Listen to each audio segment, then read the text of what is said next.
An 84-year-old woman taken from her own home in the middle of the night. Her family offered over $1 million for answers, and for weeks, the woman who saw her last said nothing until now. In true crime, there's a rule investigators live by: start with the last person to see the victim alive.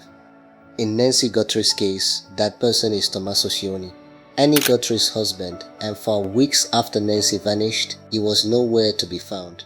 No press statements, no public appearances, no social media, nothing. That changed on March 2nd at a quiet, emotional memorial service. Tommaso Cioni appeared publicly for the first time in weeks. And the moment that everyone clocked immediately, he was seen embracing Savannah, Nancy's daughter, the woman who has been leading the charge to find her mother. That embrace told the story. But before we get to that, we need to talk about what happened to Tommaso's name in the weeks before that memorial. Online, the speculation was vicious. Social media had already tried and convicted him, painting him as cold, evasive and suspicious simply because he chose silence over interviews. But here's what the internet missed. Last week, the Pima County Sheriff's Office released a statement that, and I want to be very clear about this, officially cleared Tommaso Cioni and the entire Guthrie family of any involvement. He wasn't silent because he was guilty. He was silent because he was grieving, and because investigators told him to be.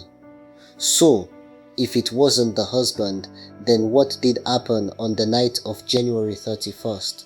Let's walk through every single minute. January 31st, a Thursday evening in Tucson, Arizona. Nancy Guthrie, 84 years old, shoppers attack, fiercely independent, has dinner at her daughter Annie's house. Tommaso is there. It's a normal family dinner, nothing unusual, no argument, no tension. By all accounts, it was a lovely evening. 9:50 p.m. Tommaso Cioni drives Nancy back to her home on Circular Luanda in the Catalina Foothills. He pulls into the driveway. He watches her walk inside. The garage door closes behind her. He drives away. That is the last confirmed sighting of Nancy Guthrie by someone who knows her. Now we enter what investigators have quietly called the shadow hours. From 10 p.m. to nearly 2 in the morning, almost 4 hours, there is no confirmed activity at Nancy's home, no calls out, no movement detected by neighbors, no alerts triggered. Nancy was likely asleep. Whoever was coming had been watching, and they had been patient. 1:47 a.m. Catalina Foothills. Dead quiet. A figure approaches Nancy Guthrie's home. He is not a panicked opportunist. He is not a random junkie looking for a quick score. This man is prepared. He is wearing a mask. He is carrying an Ozark Trail hiker pack, the kind you can buy at Walmart for under $20, likely filled with tools. And he is wearing specific tactical style gloves. The gloves matter. We'll come back to those. He moves toward the house with purpose, and what happens next is where the forensic evidence gets deeply disturbing. Here's something most coverage has completely glossed over, and it might be the single most important clue in this entire case. Nancy Guthrie had a pacemaker, and that pacemaker had Bluetooth syncing capability, meaning it's connected to a monitoring device that logged her heart activity automatically, constantly. At 2:28 a.m., the Bluetooth sync on Nancy's cardiac monitor disconnected.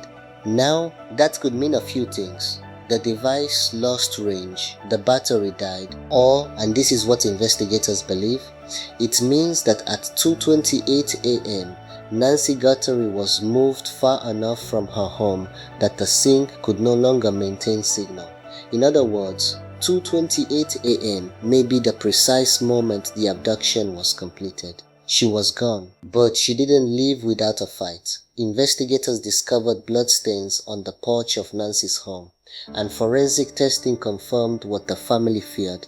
It was Nancy's blood. Let that sink in for a second. An 84-year-old woman fought back. Investigators are operating under what they call the struggle theory, the belief that Nancy was not incapacitated before she was taken. She was conscious, she resisted, she was injured in the process, but taken alive. That detail, taken alive, is what has kept Savannah Guthrie and the entire family holding on to hope. Because if she was taken alive, she may still be alive. But that raises the most chilling question of this entire case. Who was this person? And how did they know exactly how to get in and get out without triggering a single alarm? On March 5th, a new detail emerged that reframed everything. Multiple neighbors in the Catalina Foothills reported something they described as uncanny. Their home Wi-Fi networks went down. Not for long, not in a widespread outage, just a brief, specific window of disrupted signal. The same window during which Nancy Guthrie was taken. Now here's where it gets technical and important. Ring cameras, Nest cameras, most modern home security systems, they run on Wi-Fi. Disrupt the signal, you disable the cameras. One of Nancy's neighbors came forward with something that should have been major national news. Their Ring camera showed a not available notification, meaning the camera went offline only during that specific time window. Before it, fine. After it, fine. During the abduction, dark. Law enforcement and security experts who've reviewed the case have raised the possibility that the suspect used a signal jammer, a device that blocks wireless frequencies in a localized area. They're illegal for civilian use.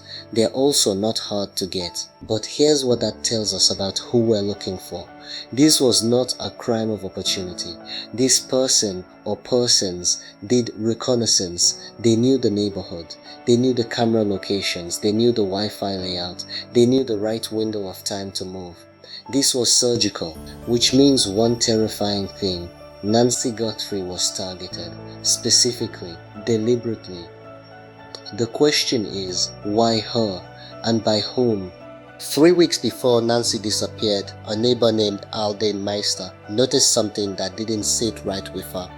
A man she didn't recognize, scoping the home, not walking past, not a delivery driver, just watching, lingering near Nancy's property on January 11th. Meister reported it, but at the time it didn't rise to the level of a police report. Now, investigators believe it may have been the first phase of the operation, someone doing a preliminary assessment of the target. Then came the glove lead, which went massively viral last week and gave the family a brief, heartbreaking moment of hope.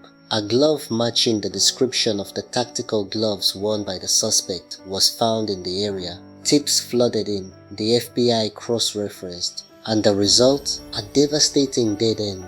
The glove was traced back to a local restaurant worker with zero connection to the case. A coincidence, a cruel one.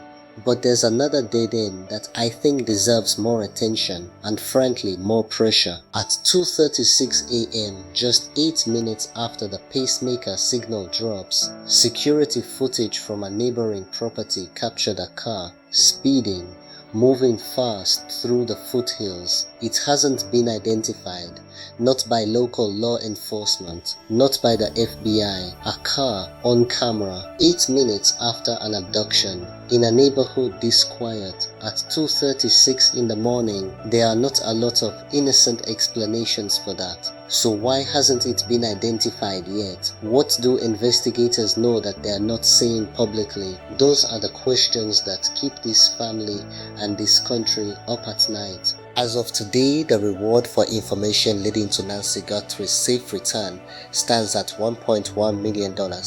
That's the Guthrie family's private contribution combined with the FBI standing reward, one of the largest in recent memory for a missing persons case. And Savannah Guthrie, who stepped away from the Today Show in the immediate aftermath of her mother's disappearance, has returned to the air, but she is not the same. On her return, Savannah used two words that I don't think anyone is going to forget. Scorched earth. That is the message to whoever took her mother. That is the message to anyone who might know something and is staying quiet.